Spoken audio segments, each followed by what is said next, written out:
Fala galera, nessa aula a gente vai falar um pouquinho sobre a classificação de custos e despesas, né? Então eu posso classificar um custo em fixo ou variável, então isso é uma classificação, e também posso classificá-lo em direto e indireto. Então, por exemplo, a matéria-prima ela pode ser um custo variável e também se classifica como um custo direto. Então são duas classificações distintas. Uma nós classificamos em relação é, ao volume de produção, né? Então, qual é a relação desse custo com o volume de produção? No caso do fixo, são aqueles custos que não apresentam uma relação com o volume de produção, ou seja, independente da quantidade que eu produzo, esse custo vai ser o mesmo, por isso ele é fixo. Exemplo, mão de obra, né, do pessoal da fábrica, aluguel, depreciação de máquinas. Então, por exemplo, se eu produzir 1.000 unidades nesse mês e 1.500 no mês que vem, eu vou pagar um aluguel diferente? Não, a gente já sabe que não. Vou pagar o mesmo valor de aluguel. Então, por isso, o aluguel ele é um custo fixo, independente da quantidade produzida vai ser o mesmo. Em contrapartida, o custo variável exatamente o contrário, ele varia de acordo com a quantidade produzida. Então, como exemplo, nós temos o que? Matéria-prima, energia elétrica. Então, alguns gastos que eles terão uma variabilidade, né?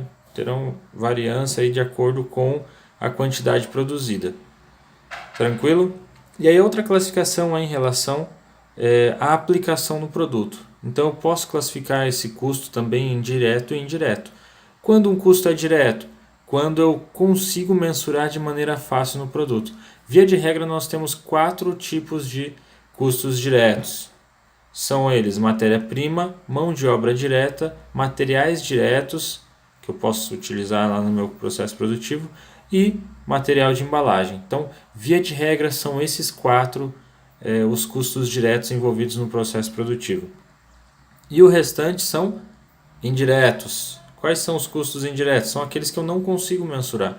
Então, eles necessitam do rateio. Lembra lá na hora de fazer o custeio por absorção, eu tenho que fazer o rateio dos custos indiretos?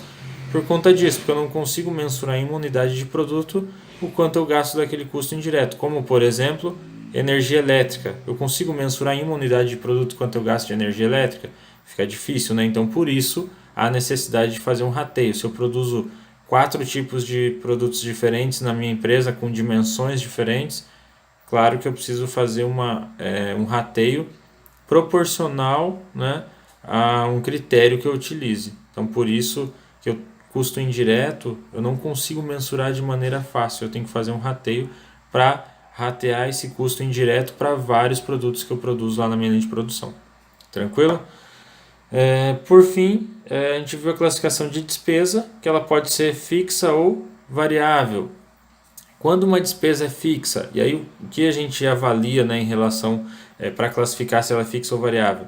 A gente faz uma relação com o volume de vendas. Então, se essa despesa ela permanece a mesma, independente da quantidade vendida, quer dizer que essa despesa é fixa, como por exemplo o aluguel da administração ou o salário dos vendedores. Eu não pago mais aluguel se eu vender mais.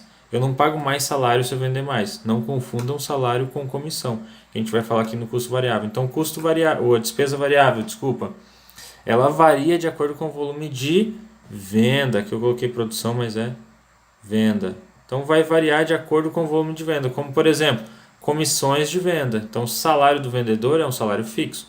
E aí, comissão de venda, sim, ela é uma porcentagem do que aquele vendedor consegue vender no mês. Impostos também, que eu vou pagar imposto, vou recolher imposto de acordo com a minha venda. Se eu vender bastante, eu vou recolher bastante imposto. Se eu vender pouco, eu recolho pouco imposto. Beleza, galera? Obrigado, até mais.